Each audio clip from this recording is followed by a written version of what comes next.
आज मैंने कुछ टॉपिक ऐसा सोचा है जो आपकी इस एज ग्रुप के लिए काफ़ी रेलेवेंट है, क्योंकि यहाँ पे सारे स्टूडेंट्स हैं। तो इस टाइम पे कुछ ऐसा है जो हमको समझना बहुत ज़रूरी है। इनफैक्ट इसके बारे में हर कोई बात करता है, लेकिन कभी भी कोई डीपली नहीं जाता इस टॉपिक के अंदर कि एग्जैक्टली इसका मतलब क्या है। दैट इज पॉजिटिव एटीट्यूड, कि हमारा एटीट्यूड पॉजिटिव होना चाहिए लाइफ को लेकर के, नेगेटिव नहीं होना चाहिए। अब ये पॉजिटिव एटीट्यूड क्या है? So positive attitude is being happy from inside. Positive attitude is कि हम अंदर से खुश रहें। Yes sir. क्या उसका कोई रीजन होना जरूरी है या बिना किसी रीजन के हम खुश हो जाएं? कितने कहते हैं उसके पीछे कोई रीजन होना चाहिए, और कितने कहते हैं बिना किसी रीजन के ही हमको खुश रहना चाहिए? तो ज्यादातर लोग ये सोचते हैं पॉजिटिव एटीट्यूड का मतलब कि बिना किसी रीजन के ही हमको खुश रहना चाहिए। तो इसका मतलब हमें कुछ भी ढंग का करने की जरूरत क्यों है? फॉर एग्जाम्पल, आप फिजिकली लेजी हो, फिजिकली वीक हो, लेकिन अंदर से खुश हो, वो बेटर है? या फिर आप जिम गए, वर्कआउट किया या किसी भी तरह का कोई वर्कआउट किया फिर खुश हो, वो बेटर है? हाँ, एक है, मान लो अभी आप स्टूडेंट हो तो अभी सबसे जरूरी क्या है आप लोगों के लिए? पढ़ना, ठीक है। तो एक है बिना पढ़े आप खुश हो, तो कोई पढ़ेगा क्यों? एक है आपने अपने गोल बनाया कि इतने घंटे मुझे पढ़ना है, पढ़ा, फिर उसके बाद में खुशी मिल रही है। तो क्या बेटर है और क्या होना चाहिए? पढ़ने के बाद में अगर हमको खुशी मिले तो that is much better than कि बिना पढ़े ही हमको खुशी मिल जाए। This positive attitude must always be with a reason, क्योंकि अगर रीजन होगा तो वो पॉजिटिव एटीट्यूड टिकेगा। बिना किसी रीजन के आप पॉजिटिव होते चले जाओगे तो वो नहीं टिकेगा। इनको माइक दे दो। सर मैं कहना चाह रहा हूँ, जैसे आपने कहा कि रीज़न होना चाहिए किसी चीज़ के पीछे, बट सर जैसे अब मैं कोई काम करने जा रहा हूँ, ठीक है, अपनी लाइफ में मेरे को पता है वो काम ज़रूरी है, बट सर मेरे को कोई रीज़न ही नहीं मिल रहा, वो रीज़न कैसे ढूंढा जाए? अब ये बात आती है ना यहाँ पे। अरे अभी आपने कहा कि मैं एक काम करने जा रहा हूँ जो काम करना जरूरी है, तो ये जो काम करना जरूरी है वही तो रीजन है सर, बट उसके पीछे का ना कोई लॉजिक नहीं मिल रहा, मैं वो क्यों कर रहा हूँ? नहीं, उसके पीछे की जरूरत क्या है? अगर कोई काम करना जरूरी है, फॉर एग्जाम्पल भूख लगी है तो खाना खाना जरूरी है, प्यास लगी है तो पानी पीना जरूरी है, वो अपने आप में रीजन है। उसके पीछे रीजन क्यों चाहिए आपको कि मुझे प्यास तो लगी है लेकिन पानी पीना जरूरी क्यों है? क्योंकि प्यास लगी है। पढ़ना जरूरी क्यों है? नंबर के लिए। नंबर क्यों चाहिए? सर कॉलेज में एडमिशन मिले। कॉलेज में एडमिशन क्यों चाहिए? जॉब चाहिए। जॉब क्यों करनी है? पैसे के लिए। पैसा क्यों चाहिए? खाने के लिए। पैसा खाओगे? जरूरतें पूरे करने। पैसा सिक्के भी खा जाऊंगा आज तो, मैं कुछ नहीं छोड़ूंगा जो पैसा आ जाए मेरे पास। एक मिनट, तो आप कह रहे हो पैसा हमको चाहिए अपनी जरूरतें पूरी करने के लिए, जो भी हमारी नीड्स हैं उसको पूरा करने के लिए। नीड्स को पूरा करना क्यों जरूरी है? जीने के लिए। सिंपल है। अब इसके पीछे क्या रीजन है? जीना क्यों है? मर जा भाई। Do you have a choice? It is choiceless. तो एंड में हम ऐसी जगह पे पहुंच जाते हैं जहां पे कोई चॉइस नहीं है। जीना क्यों जरूरी है? क्योंकि मैं जीना चाहता हूं। ये सब किससे कनेक्ट हुआ? जाकर के पढ़ाई से। इसलिए पढ़ाई जरूरी है। सब जैसे पॉजिटिव एटीट्यूड है तो वो होना जरूरी तो है लाइफ में, लेकिन मान लीजिए हमने कोई एंट्रेंस एग्जाम दिया या फिर हमने कोई गोल लगाया है वो हमारा अचीव नहीं हो पा रहा, तो वहाँ पे पॉजिटिव एटीट्यूड कैसे आएगा? जैसे किसी ने एंट्रेंस एग्जाम दिया, किसी एयर्स का दिया, नीट का दिया, तो वो क्लियर ही नहीं हो पा रहा। बहुत से लोग इसकी वजह से सुसाइड ये सब अटेम्प्ट करते हैं, तो उसमें हम कैसे इसको ओवरकम कर सकते हैं? Excellent point, let's give big hand for her. Please.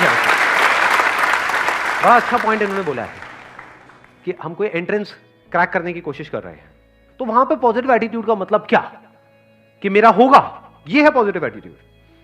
ध्यान से समझ लेना, ये थोड़ा सा अलग है इस दुनिया की सोच से। आपके घर वाले क्या समझते हैं पॉजिटिव एटीट्यूड का मतलब, अगर आपको कोई एंट्रेंस क्रैक करना है तो? कि बेटे पॉजिटिव सोच, तेरा होगा। क्या ये पॉजिटिव एटीट्यूड है? जा रहे होते हो किसी एंट्रेंस की तैयारी के लिए या एंट्रेंस एग्जाम देने के लिए, बिल्कुल ऐसा माहौल होता है घर में जैसे कोई जंग के लिए जा रहा है। तिलक करेंगे, ये करेंगे, वो करेंगे, जा विजयी भाव। ये सब किससे कनेक्टेड है कि आपका हो जाएगा? ये पॉजिटिव एटीट्यूड नहीं है, ये फूलिश एटीट्यूड है। क्यों है ऐसा? अभी थोड़ी देर पहले मैंने क्या कहा था कि positive attitude must be backed by a reason, it must be based upon your actions, not the results. अगर रिजल्ट्स के बेस पे आपका एटीट्यूड पॉजिटिव है तो उसको पॉजिटिव एटीट्यूड नहीं कहेंगे, उसको बेवकूफी कहेंगे। इसी वजह से लोग सुसाइड कर लेते हैं, इसी वजह से लाखों बच्चे डिप्रेशन में चले जाते हैं। कभी डीपली तो समझा ही नहीं पॉजिटिव एटीट्यूड का मतलब क्या, ना आपने ना आपके घर वालों ने। तो उन्होंने क्या आपके माइंड में डाल दिया, बेटा तेरा होगा, बेटा तेरा, चुप चुप बोल। जरा सा मुंह से भी निकल जाए ना कि मेरा नहीं हुआ तो अरे नहीं बेटा तू क्यों नेगेटिव सोचता है, तू तो बहुत ही नेगेटिव है। नहीं, ऐसे ऐसे डायलॉग सुनने को नहीं मिलते हैं। चुप चुप बोल, होगा ना, होगा ना, होगा ना, माता रानी हमारे साथ है, ये भगवान हमारे साथ है, वो सारे भगवान सारे देवी देवता आपके साथ है, आप ही के साथ है, बाकी किसी के साथ नहीं है ना। सोचने वाली बात है। वैसे जो भगवान है वो आपके साथ है या बाकी भी जो दे रहे हैं उनके साथ है? क्योंकि अगर उनके साथ है तो आपका नहीं होगा, कुछ का ही होगा ना। तो किसके साथ है? सबके साथ है, तो सबका क्यों नहीं हो रहा? पहले इस एटीट्यूड में फ्लॉ देख लेते हैं कि इस एटीट्यूड में फ्लॉ क्या है, जिसको मैं कह रहा हूं ये पॉजिटिव नहीं है, फूलिश एटीट्यूड है। आपने रिजल्ट के बेस पे अपने एटीट्यूड को डिफाइन कर दिया। अगर बार बार अपने आप को बोलते रहोगे मेरा होगा, मेरा होगा, मेरा पक्का होगा, मेरा पक्का होगा, तो कुछ दिन तक अगर ये बोलते रहे ना, जैसे कुछ भी बकवास अगर आप बोलते रहोगे तो आपका माइंड उसको सच मान लेगा। तो आपको लगने लग जाएगा कि मेरा तो पक्का होगा। और अगर इसके बाद भी आपका नहीं हुआ तो क्या होगा? बहुत मजा आएगा या झटका लगेगा कि ये क्या हो गया? जितना स्ट्रांगली आपने मान रखा होगा कि मेरा होगा, जितना स्ट्रांगली, उतना ही बड़ा झटका लगेगा। सही बात है या नहीं है?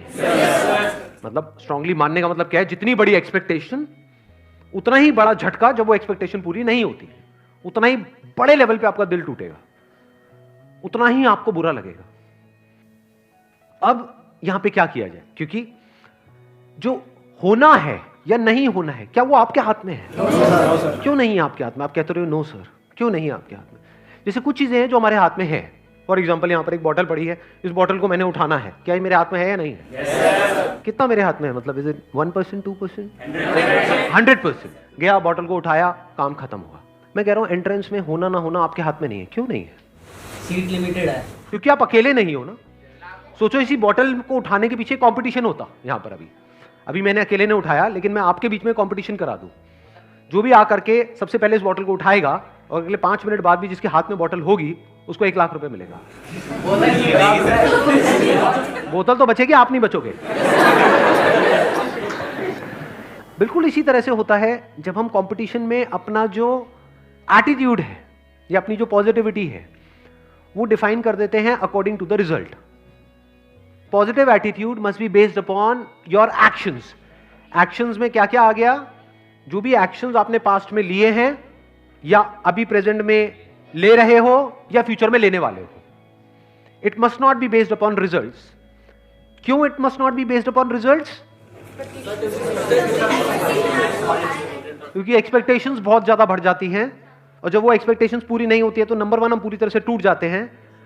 और जब एक्सपेक्टेशंस इतनी ज्यादा बढ़ जाती है तो उसकी वजह से डर भी उसी लेवल पे बढ़ जाता है, और ज्यादा डर करके आप किसी काम को करते हो तो आप नहीं कर पाते हो।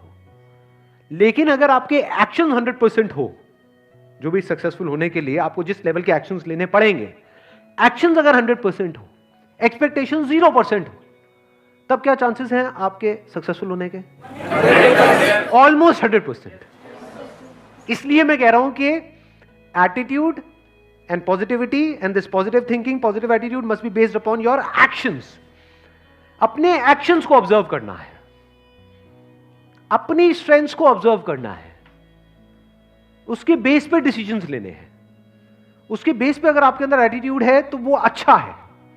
सर ये चीज भी डिपेंड करेगी कि हम कितने स्मार्ट हैं, कितनी जल्दी चीजों को सीखते हैं, समझते हैं। हाँ, that is what I am saying. ये स्मार्ट वर्क की ही मैं बात कर रहा हूं, हार्ड वर्क की तो मैं बात ही नहीं कर रहा।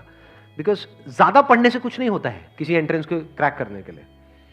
जिन्होंने पास में जिस तरीके से किया है उसको समझ करके सही ट्रैक पे जा करके अगर हम सही से तैयारी करें तब उसकी क्रैक करने की पॉसिबिलिटीज बढ़ जाती है। But all I am saying is कि आप अकेले नहीं हो जो स्मार्ट वर्क करने वाले हो। आपके जैसे और भी लोग हैं, बट ऐसे कितने होंगे? 80-20 का सिंपल सा रूल चलता है लाइफ में। कहीं भी आप कुछ भी करोगे उसमें 80-20 का सिंपल रूल निकल करके आ जाएगा। तो ये मान लेते हैं कि चलो ये 10 लाख लोग हैं, 80-20 रूल को अगर हम यहां पर लगाएं और कुछ कैलकुलेशंस करें तो क्या निकल करके आ रहा है कि 10 लाख में से 20% ही है जो एक्चुअल में सीरियस हैं उसको लेकर के, उस एंट्रेंस को लेकर के। बाकी 8 लाख लोग हैं जो टाइम पास के लिए भर रहे हैं। तो आप अगर सीरियस हो तो आप किस में आ गए? अब यहां पर क्या आप इन्हें एक्सपेक्टेशंस के बेस पे कैलकुलेशंस कर रहे हो या एक्शंस के बेस पे? आप सीरियस हो इसका मतलब क्या? आपके एक्शंस कह रहे हैं कि आप सीरियस हो। तो आप किस में आ गए? 2 लाख में आ गए। 2 लाख में से भी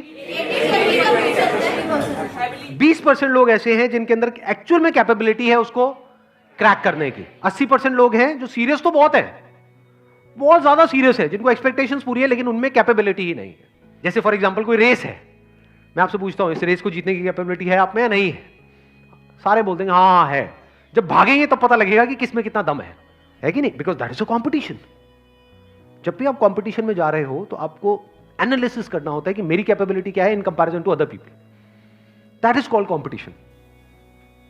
अब ये जो 40,000 हैं जो सीरियस भी है, जिनमें कैपेबिलिटी भी है, इसमें से भी सिर्फ 20% लोग ऐसे हैं जो बहुत ही मैसिव लेवल के एक्शंस लेने वाले हैं। यानी वो बिल्कुल डिस्ट्रैक्ट नहीं होंगे अगले 2 साल तक, जिनका फोकस वन पॉइंटेड होगा। समझ गए? वो सीरियस भी है इसको क्रैक करने को लेकर के, कैपेबिलिटी भी है और एक्शन भी उसके लेवल का लेने के लिए वो तैयार हैं, जिस लेवल का एक्शन जरूरी है उसको क्रैक करने के लिए। सिर्फ बातों से नहीं होगा, सोचने से नहीं होगा, बहुत कुछ करना पड़ेगा, बहुत सारे सैक्रिफाइसेस देने पड़ेंगे, बहुत दिमाग लगाना होगा। उसके बावजूद भी कैपेबिलिटी है, उसके बावजूद भी बिल्कुल ऐसा है किसी ओलंपिक्स में जाकर के आपको गोल्ड मेडल जीत के लाना है। एक तो है आप में कैपेबिलिटी है, आप सीरियस हो, उससे जीत जाओगे। ट्रेनिंग भी तो करनी पड़ेगी ना। हाँ, दिन में कई कई घंटों तक ट्रेनिंग करनी पड़ेगी, तो वो भी आप करने को तैयार हो। तो अब आप किस में आ गए? अगेन 20% कर दो, कितना हुआ? 40,000 का 8,000 में आ गए। इसमें से कितनों का होने वाला है? 4,000 का होने वाला है। अब आपके जीतने के चांसेस क्या हैं? इसको क्रैक करने के चांसेस क्या हैं? 50%। इसको समझदारी बोलते हैं लाइफ में। आपने 50% गुंजाइश छोड़ दी है फेलियर के लिए, लेकिन एक्शंस के लेवल पे कोई गुंजाइश नहीं छोड़ी है।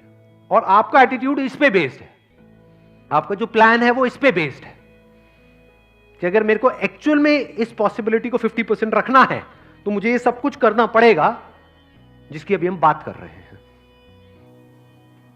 तो आपके भी माइंड में क्लियर होना चाहिए कि मेरी possibility based upon this logic is 50%, और आपके घर वालों को भी क्लियर होना चाहिए ताकि किसी को भी बाद में झटका ना लगे। अभी भी 50% है क्योंकि आप अकेले नहीं हो जो ये सब करने वाले हो, आपके ऐसे और भी बहुत सारे लोग हैं। बट अब आप बहुत सेंसिबल तरीके से आगे बढ़ रहे हो। अब आप में एक अलग लेवल का एटीट्यूड है, पॉजिटिविटी है विच इज बेस्ड अपॉन जो आपने पास्ट में किया या जो अभी कर रहे हो या फ्यूचर में जो करने वाले हो अगले 2 साल तक, उसके बेस पे आपके अंदर से एक एटीट्यूड आ रहा है। इसलिए मैं कह रहा हूं कि attitude and positivity and this positive thinking, positive attitude must be based upon your actions. इसको बोलते हैं real positive attitude, unshakeable positive attitude.